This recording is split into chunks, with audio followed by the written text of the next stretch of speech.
క్రైస్తల ఎడార్ల సెలయేర్లు జనవరి 25. నీ దుడ్డు కర్రయు నీ దండమును నన్ను ఆదరించును. కీర్తన 23:4. మా నాన్నగారిది ఓ పల్లెటూరు. ఆ ఊళ్ళో మా ఇంట్లో ఒక చిన్న అల్మెరా ఉంది. దానిలో తరతరాలుగా మా పూర్వీకులు వాడిన చేతి కర్రలు భద్రంగా ఉన్నాయి. సెలవులకి ఆ ఊరు వెళ్ళి ఆ ఇంట్లో ఉంటుంటాము. అక్కడుండేటప్పుడు నేను మా నాన్నగారు షికారుకి వెళ్తూ అల్మెరా దగ్గరికి వెళ్ళి మాకు నచ్చిన కర్ర పట్టుకుని బయటికి వెళ్ళేవాళ్ళం. ఈ సందర్భాల్లో దుడ్డు కర్ర గురించిన వాక్యం నాకు గుర్తుకు వచ్చేది. యుద్ధం జరిగే రోజుల్లో బిక్కుబిక్కుమంటూ ఉన్నప్పుడు, ఎప్పుడు ఏ ప్రమాదం వస్తుందోనని భయపడుతూ ఉన్నప్పుడు ఈ వాక్యం నాకు దుడ్డు కర్రలా ఆదరించేది. చెడు వర్తమానమునకు అతడు భయపడడు.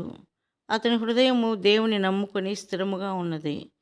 మా కుమారుణ్ణి యుద్ధం పొట్టన పెట్టుకున్నప్పుడు మా హృదయం పగిలిపోయింది.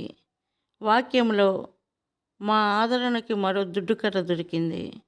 రాత్రంతయు విలాపముండెను, ఉదయంతో పాటు ఆనందము వచ్చెను. నా ఆరోగ్యం దెబ్బతిన్నప్పుడు సంవత్సరం పాటు ఇంటికి దూరంగా ఉండవలసి వచ్చింది. తిరిగి ఇంటికి వెళ్ళి నా పని మొదలు పెట్టవచ్చో లేదో తెలియని పరిస్థితి. నాతో పాటు ఓ దుడ్డు కర్రను తీసుకెళ్ళాను. అది నన్నెప్పుడూ ఆదరించక మానలేదు.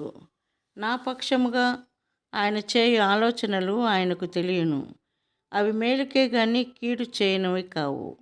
ప్రమాదం లేక అనుమానం అలుముకున్న సమయంలో, సమస్య మానవ జ్ఞానానికి అందకుండా పోయిన వేళలో ఈ దుడ్డుకర్ర సాయంతో ముందుకు సాగిపోవడం నాకు తేలికైంది.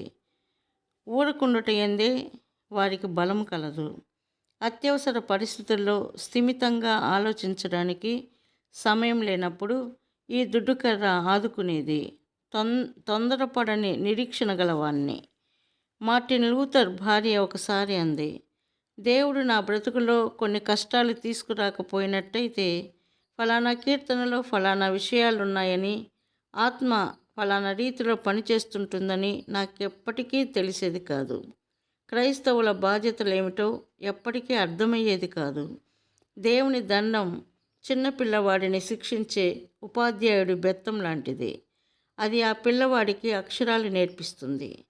దేవుడు అలానే తన దండంతో మామూలు పరిస్థితుల్లో మనం నేర్చుకోలేని యోగ్యమైన పాఠాలను నేర్పుతాడు.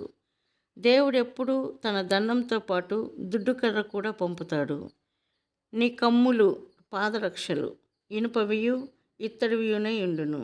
నీవు బ్రతుకు దినములలో నీకు విశ్రాంతి బలము కలుగును. ద్వితీయోపదేశకాండం 33:25. రాతి బండలున్న దారి గుండా పంపేటప్పుడు తప్పకుండా ఇనుప చెప్పులు ఇస్తాడని నిస్సందేహముగా నమ్ముదాం. మనకు సరైన పరికరాలు ఇవ్వకుండా మనల్ని ఏ ప్రయాణానికి పంపడు.